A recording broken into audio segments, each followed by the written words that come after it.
Trump administration is troubled by reports that some foreign governments are considering tightening the screws on U.S. tech companies. The DMA compliance is something that we take really seriously. Many of our most productive tech companies are forced to deal with the EU's Digital Services Act.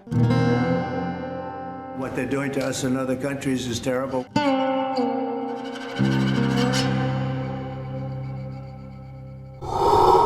Yesterday, the European Commission hit two tech giants with major fines under the Digital Markets Act. Apple, 500 million euros. Meta, 200 million euros. It's the first time Brussels has officially ruled that these companies broke the EU's new digital rules, and the message is loud and clear. The DMA is here, and it's actually getting applied. But let's zoom out for a second. The Digital Markets Act, or DMA, is a new EU law designed to keep big tech in check, especially the so-called gatekeepers. These are companies so dominant, they control access to key digital services. Think of companies like Apple, Meta, Google, and Amazon. The DMA requires that gatekeepers must allow users to uninstall default apps, let users choose alternative app stores or payment systems, ensure messaging apps can work together, think Signal talking to WhatsApp, let businesses access the data that they generate on the platform, be transparent about how algorithms work, like how search results are ranked, and give users a real choice to opt out of personal data tracking without paying or losing core services. And these gatekeepers are not allowed to rank their own products higher than competitors or use data from one part of their business to unfairly compete in another. And if they break these rules, the EU can fine them up to 10% of global annual revenue, or 20% for repeat offenders. Two of those gatekeepers, Apple and Meta, just got hit with some of the first penalties under this law. Let's start with Apple. Under the DMA's second rule, Apple must let app developers tell users about cheaper offers outside of the App Store, and let users actually go there, freely. But the Commission says Apple made that nearly impossible. For example, Apple allowed developers to add links to external purchases. Yes, but only if they paid Apple a commission, and only after showing users warning prompts. The EU says these conditions discourage developers and confuse users, defeating the DMA's goal of real choice and fair competition.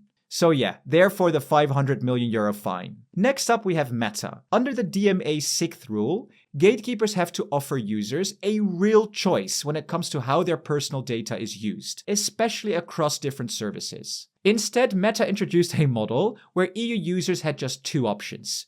Say yes to full data tracking for personalized ads, or pay up for an ad-free version. And the EU claims this wasn't a real choice. There was no free, less personalized option, even though the DMA requires one. So if you wanted privacy, you had to pay for it. And that defeats the whole point of giving users meaningful control over their data. For that, Meta has now been fined 200 million euros, with a stark warning to fix it soon. Apple and Meta now have 60 days to comply with the Commission's decisions, or face daily fines. And unsurprisingly, both companies hit back. Apple argued the ruling harms user privacy, product quality, and forces it to give away proprietary tech. Meta framed it as unfair treatment, saying it puts a financial burden on American firms while letting European and Chinese rivals play by different rules. So what are the consequences of these fines? And could this blow up into yet another round of EU-US trade war? Let's have a look at the status quo. Right now, the US has 25% tariffs on EU steel, aluminum, and cars. Everything else from the EU is currently facing a 10% tariff. Technically, this could increase to 20% in 3 months, but that's been paused by the US for now. And the EU's response? Well, to be honest, not much yet. They've prepared a 25% retaliation package, targeting 26 billion euros worth of classic American goods. Think bourbon, blue jeans, Harleys, you know the drill. But that response is still on hold. And the Commission insists that the tech fines have nothing to do with trade. A spokesperson said it quite clearly. We're enforcing our digital rules. Full stop. But Washington may not see it that way. Earlier this year, Trump warned he'd hit back if Europe imposes digital services taxes, fines, or policies that target US companies.